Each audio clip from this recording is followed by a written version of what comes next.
আজকে গাজাবাসীর যে অবস্থা হয়েছে, আজকে ইরাক, সিরিয়া, লেবানন, জর্ডান এগুলোর যে অবস্থা হয়েছে, আমাদেরও যে সেই অবস্থা হবে না এর কোনো গ্যারান্টি নাই। মিয়ানমার আমাদের উপর যেভাবে রোহিঙ্গাদেরকে চাপিয়ে দিয়েছে, আপনি আমি কোথায় যাব?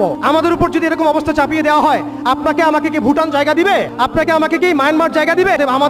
আমাদের এই জমিনে আমাদের এই সংগ্রাম, আমাদের এই জিহাদ আমাদেরকেই করতে হবে। বাংলাদেশের এই অবস্থায় এখন একটা ইসলামী রাষ্ট্র গঠনের কোনো বিকল্প নাই।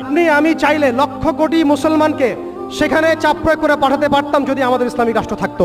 আমাদের যদি একটা ইসলামী রাষ্ট্র থাকতো, তাহলে ওরা যেভাবে ইউনাইটেড নেশনস গঠন করেছে, তবে আমরাও ইউনাইটেড মুসলিম নেশন গঠন করতে পারতাম। ট্রাম্প কি বলছে আপনারা সবাই দেখছেন, মিডিয়া ভাই সবাই আছেন, স্পষ্ট ঘোষণা দিচ্ছে ওরা এখান থেকে বের হয়ে যাক, আমরা সেখানে বসতি স্থাপন করব। এটা কি মগের মূল্য? ওরা কেন সেখান থেকে বের হয়ে যাবে? এই গাজাবাসীরাই এই পৃথিবীর সবচেয়ে স্বাধীন মানুষ। অথবাগত আমরা দাসত্বের মধ্যে পড়েছি, মুনাফিকের মধ্যে পড়েছি। আমরা কালকে আমাদের মাঠে আল্লাহর সামনে কি জবাব দিব এর ঠিক ঠিকানা আমাদের নাই। এই জন্য আমি শুরুতে বলেছিলাম ক্ষতির মধ্যে আমরা আছি, তারা নাই। তারা হাসতে হাসতে জান্নাতে চলে যাচ্ছেন।